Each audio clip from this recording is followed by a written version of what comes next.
everyone, I'm Ayşegül Dicle and this is Invest in Turkiye Talks. So what are we going to do throughout these series? We'll be talking everything related to investment, from FDI inflows to entrepreneurship, the investment infrastructure in Turkey, and trends and challenges that sectors may face in the near future. I'm really excited for today's episode as I'm joined by Ayşegül Dicle Aydın, who has been leading by example in her field. Ayşegül, welcome to the podcast. Thank you so much. Ayşegül has been focusing on executive search and leadership consulting for over 20 years, and she has been a licensed executive leadership assessor since 1997 and has been the only Turkish person to be selected among the global top 200 executive search consultants by the Economist Intelligence Unit. Now, we're going to talk about a lot of things today, but let's start with Global Turks. Led by Ayşegül Dicle Aydın, in partnership with Emşem Türkiye and YASED, and in collaboration with Harvard Business Review, Global Turks was established in 2021. The project is made up of 1,000 surveys, with participants from 60 different countries and 5 continents.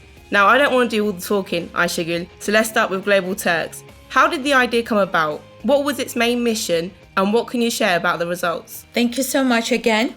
Now, as you mentioned, for the past 20 plus years, I have been an executive search consultant. And because of the level that we worked on, we were always concentrating on C-suite people. C-suite across functions, across sectors. So throughout these years, I've had the pleasure of meeting so many top qualified Turks positioned all around the globe, not only in Turkey, but including Turkey. And I had the opportunity to compare these developed, well-established Turkish professionals with the non-Turks, with Americans, with British, with Germans, French. And I realized that actually in terms of the leadership competencies, the well-developed, well-educated, well-trained Turkish professional is at least as good as the non-Turks. So I decided to conduct a comprehensive analysis, a comprehensive survey around the globe, targeting these top Turks across the professional fields, and make the analysis and then prove to the world that these Turks are at least as good as the non-Turks. Why? Because there was always, unfortunately, a glass ceiling on top of these professional Turks. Once they were 57, 58, all these big multinationals that they were working for would thank them and say goodbye. So the professional, this top Turk, would never actually achieve the opportunity of coming and sitting in one of the top global seats somewhere around the world. So that's the reason for this research.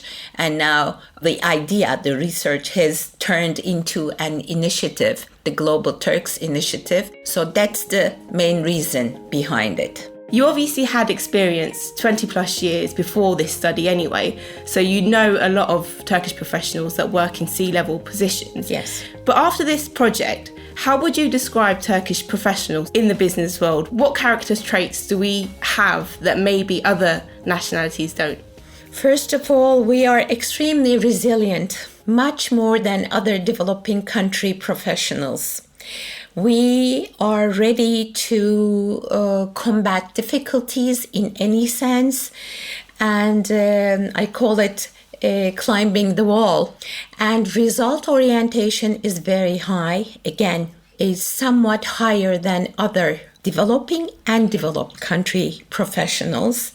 And we are hungry for success. Whereas the others, most of the developed countries, they've already achieved success and they've already been living in a comfort zone. You know, they're not worried about money, they're not worried about proving themselves. But as Turks, we are extremely success-oriented. We are trying to achieve and prove ourselves. I think that's the big plus on our side. Now that the world has jumped into the 21st century. The developed countries are really in shock. They don't know what's going on because the whole atmosphere is changing now, not only around the business world, but also in life across dimensions. So while the developed countries, these comfort zone people, these comfort zone nationalities, while they are shocked and they don't know how to progress, Turks are already competent in facing difficulties. So I think this century is going to be our time. That's how I see it. And the term resilient is used obviously by the investment office. And when people ask us why the term resilient is used, in fact, it was investors that would come to Turkey. And when we asked them, how would you describe Turkish people, the Turkish nation? They would say resilient because of the way we overcome the problems that we face. We had an earthquake, we were resilient enough to get back on our feet, work together and, rebuild those areas. We're resilient enough when it comes to economic breakdowns as well. So it's a term that we see in a lot of different areas that describe Turkish people, and obviously something to be proud of at the same time. Certainly, and it has brought forward creativity, right? Innovation and creativity are somewhat different. We are not very technically innovative yet, but we are very creative. We are great in problem solving. Whereas the others, professionals of the developed countries, they have inclination to replicate what they've already learned, what they're comfortable with, what has proven to be right, and deliver good conclusions. So they are not really trying to be as problem solvers as us. I mean, they are not as creative in that sense as us because we have been facing difficulty and we have had to be creative over and over and over and over again. So that's a big, big plus on our side. Now let's come to the methodology, Ayşegül. I want to ask you how you identified the people that were included in this mass research project. And obviously, I'm sure that you tried to make it as diverse and inclusive as possible. So how did that come about? How did you decide who gets to participate? Actually, we handpicked 3,000 people, one by one, seriously. Wow. And at the beginning, as you said early on, AmCham members, American Chamber of Commerce, member firms in Turkey, which includes all of the biggest American firms, including Microsoft, Procter & Gamble, Citibank and all, and YASET member firms. They became sponsors of this research. So we asked their managements to send us lists of the top people that they have around the globe who are Turkish. So maybe, let's say, 20% of the chosen profiles came through these managements. And then the rest, we went from country to country, a very serious desk research, looking into everything, all of the sectors, including NGOs, including social impact operations, including academia, including medical doctors. And that's how we chose 3,000 people, one by one. And the survey started pouring in, which continued for 2 years. And so this time, let's call it the first wing of the Global Turks research. That's how I see it. It's primarily professionals across sectors, across continents, across countries. There are about 100 top medical doctors in this 1,000, and then there are about 100 academicians. The rest are primarily NGOs, social impact, and all the other sectors. So we designated some milestones, such as the person who would be selected would at least be a country general manager. That was the baseline. Or if this is a hospitality professional, then we were looking for regional accountability. There are many of these really successful Turkish professionals in the hospitality sector. It's really amazing. Once you start digging into the people around the globe in terms of successful Turkish people, it's amazing. It's so exciting.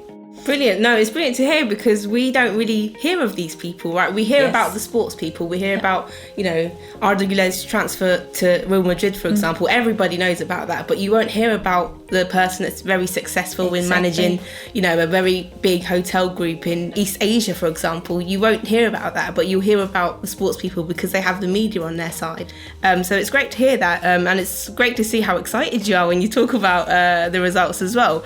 And one characteristic that we noticed about the participants is that they're very highly educated. 70% of them have either completed their masters or are currently in PhD level. So how important do you think it is to be well established in terms of education? Because we can see that the new generation don't think as conventional as the ones before, because before it was go to a good university, then you'll get a good job. It might be controversial to say that, but education for some today is not what it was for the previous generation. So what would you have to say about that? You're certainly right. And I believe, coming from an academic family, my mom and dad, they've lived outside of Turkey for like 30 years. They are both management and economics professors. So I grew up in that setting. And I was born into education and I grew up in it, and that's what I've been doing all these years. Throughout my years as an executive search and leadership consultant, I underlined this God knows how many times. Education, education, education. I was asking all these Turkish professionals who came to meet me, take money out of your own pocket and, enroll in programs, pay for it yourself, and be a member in Harvard Business Review. Make sure that you read it every month. But even today, we are still lacking this to some extent. We are still behind. So how important it is your question. It's extremely important. Throughout this research, we discovered an excellent Turkish lady professional, Saniye Gülser Corat, who has been one of the top directors of UNESCO for 16 years, based in Paris. And she was suggested to become the global head of UNESCO. Such a successful profile. And just like many others, we had no idea about her. You don't know her, she doesn't know her, we don't know her. And there are so many of these. There is one concept she has taught me, and I think I will share it here. She calls it cultural fluidity. It's so important. It enrolls many sub-concepts within it, such as being able to speak several languages, global languages, being able to communicate, being able to understand, being able to challenge, being able to defend, right? The analysis also proved that the Turks, all these big professional Turks, are not doing anything in terms of defending the Turkish presence, the Turkish culture, the Turkish nationality. They are not doing it. They're just, watching over their own careers, their own being, which is a major development area. Hopefully we will do something about this with this research. Do you think that's because they're afraid that if they do defend that Turkish culture, they may not succeed professionally? Very good point. Yes. For example, there are questions in the research, in the survey. It says, have you ever challenged the team that was given to you? Did you do anything to ask for changes in your team? And the answer is 90+% no. They have never challenged the team that they were given. They just accept it. You know why? It's exactly what you're saying. They are afraid of being rejected. They are afraid of challenging the outside world. Based on the results, based on the findings of the research, we decided to progress in 2 dimensions. The first one is building a professionals diaspora for Turkey for the first time ever, such a comprehensive one. And the second one will be a global leadership academy that we will be working together with an academic partner, actually Özyeğin University. And this dimension, the self-esteem of the Turkish nation, let's call it, is one of the major areas that we will be focusing on in this academy. A shortcoming of the project was that Turkish professionals lack a networking community. They lack places where they can network with other professionals. And sometimes going to a specific university, you get to say, oh, I'm classmates with that Prime Minister or this minister, etc. So sometimes people choose to go to certain universities just for that networking opportunity in that bubble. So when it comes to this lack of networking for Turkish professionals, what do you think can be done, both from a personal level and from, country-wise? Should we be advocating more events where people just get together, where there's no motion other than people getting together and getting to network? Certainly, you're right. Now, one of the major things we need to break is the introvertedness of the Turkish people. No matter where they are or how well educated they are, they tend to be in Turkey. They want to come back to Turkey, no matter where they are getting their education. Somehow they find Turkey to be their comfort zone. They feel more comfortable, but also they feel more confident. So the inclination to go out and study at an international location and create the network, the global network that will be necessary to reach global success is just in the midst of development. It's still not as developed as we would like to see Turkey to become a major player across the globe. So yes, we will need to push successful students and successful people to go out there to learn, to connect, to feed from all kinds of sources around the globe. And then don't forget to come back, or don't forget to give back to Turkey. That's another problem that the research has identified. This research also indicates that there's a growth of a younger generation who are pursuing these C-level positions, and they take advantage of the digital solutions that are present to them because they've grown up with those, right? And the older generation find it challenging to adapt to this digital transformation that we're going through. So how do you think the knowledge can be shared between the younger and older generations in terms of digital knowledge? And what kind of steps can be taken at both the individual and organisational levels to kind of minimise this gap? Okay, good question. First of all, the challenge of the older generation, it's not fair to call it older actually, because 55 plus people are indicated as older for the sake of this research, which is not fair. But all across the world, they are finding it challenging to adapt into advanced technology, into AI, into realizing that in some years they will not be operated on by doctors, but by machines. And so it's not only the Turkish people, but what's important for all of us and what we can be proud of in terms of the research is the finding that the age group between 34 to 44 is coming amazingly. Women and men, it's amazing to see that the women are twice as successful as men in this age bracket. It's amazing. This age group of women do have twice as much in masters and PhDs, and they do have twice in terms of top jobs versus the same age group of men. So one of the missions of the Global Turks initiative is to support Turkish women as much as we can do, collaborating with women associations all across the globe. Of course, we will not be dismissing men.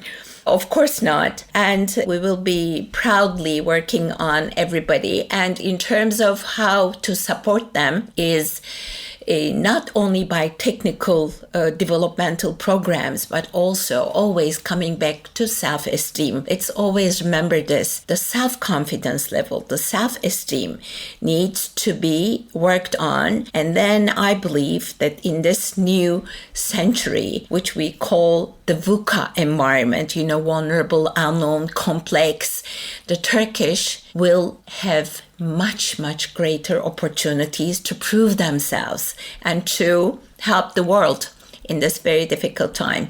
So, companies will do what they need to. We will help them. We will keep talking about these, and also through the Leadership Academy. And this brings me perfectly onto my next question, actually. We can see that there's significant increase of women in these roles. What do you think this has to say for leadership, not only in Turkey, but also globally? How do you think women do things differently to men? Or why is there such a success rate at the moment? I mentioned earlier that my mom is also a management and economics professor. Early 1970s, she started working on human resources. She was interested in human as a resource, and she focused on Turkish women, and she was conducting surveys in terms of comparisons of Turkish and European and American women, not only professionals, students and professionals, everything. Even then, she realized that women were seriously more hardworking than men, more committed, more flexible, more open to learn, more open to adapt, and much more resilient. Because if they were still not students, but if they had jumped into the married life, then they had kids and they had to cook, they had to clean, they had to host friends and families over. And their husbands, they just had to work and bring in money. But these women also working. The concentration of her research was working women, students, and then the transition into working women, and then comparison of the life progression with men. So, like you said, all around the globe, we see it more and more and more, and the confession around this has become much more clear. Again, around the globe, now you can listen to CNN International, Bloomberg, and many other important respected channels talking about higher success achieved by Turkish and non-Turkish CEOs during the pandemic and the period following the pandemic in this VUCA environment that the whole world has fallen into. Now, actually, we could talk about this for a very long time, but I'm going to move on to the following question. And we obviously spoke about the weaknesses that you identified in the research, but if you were to elaborate on that, what do we have to change as Turkish professionals to be much more successful than we are today? Number one, networking. Global networking. They need to be comfortable enough to reach out to senior people, artists, and chefs, this and that, any kind of resource that they can learn from, that they can connect with, that they can feed from mentally and emotionally. This is the number one development area. The Global Leadership Academy that is going to be an outcome of this research, what is going to be the main objective? What are you going to be able to teach Turkish professionals that they already can't obtain from outside within this academy? Good question. Now, it's really curious but true that the leadership competencies have changed drastically. By the end of the 20th century, the competencies, the know-how, the behaviors that have made us and developed Turkish professionals, also non-Turks, successful, are no longer valid. So there is an almost completely new set of competencies, and the academy actually aims to teach people on this new set of competencies, which includes things like managing serious complexity. Managing complexity is now by itself a major dimension in our lives, and it's going to become more and more critical. Hence, analytical thinking, hence, strategic thinking, hence, innovative thinking. Unfortunately, none of the schools, none of the big universities, not only in Turkey, around the globe as well, are yet teaching these. It's not there. They are still built on the programs, the curriculum, which worked in the 20th century. So it's going to be a new style of education. For example, agility, which they have translated into Turkish as çeviklik. But it's very short. It's not only çeviklik, it's such a deep concept. Being agile thinkers, being ready to learn, to relearn, constant learning. So all these new things are right there in front of us, in front of everybody. Flexibility, adaptability are the number one dimensions that we are searching for when we are looking for a CEO, when we are looking for a leader. And we as the investment office, we place a lot of emphasis on Turkey's deep talent pool. And obviously this leadership program, this academy is something that is going to develop the skills that we need, like you said, to be able to, to be able to perform and to be able to lead in the 21st century. They're skills that are different from previous years. But tell us more about, who's going to be enrolled in the academy. Is it going to be just a short module at a university, or is it going to be open to students? What's your plans on that? As I said earlier, a while ago in this conversation, 2 legs have proven worthy to be developed out of the research. The first one is building a qualified, success-driven, talent-oriented Global Turks community. So apart from the academy, we are a large number of qualified Turks from around the globe. We are working day and night on building this community. Probably this will also be ready to be launched in a few months. In support of this community, walking hand in hand with this community, feeding from each other, we are building the academy. And the academy is going to be built together with Özyeğin University. It will not be a part of the university. It will maintain its independence, but we will be building the curriculum together. And our idea is to create this not only for Turkey, not only for Turks, but to grow this into a Eurasia region academy. So countries such as Pakistan and Turkic republics, even India, some of the Eastern European countries, we will be inviting them to come and enroll. And we anticipate or plan that there will be 2 dimensions of enrollment. The first one for younger generation people, for example, starting age 30, maybe 28, and, providing them somewhat different classes.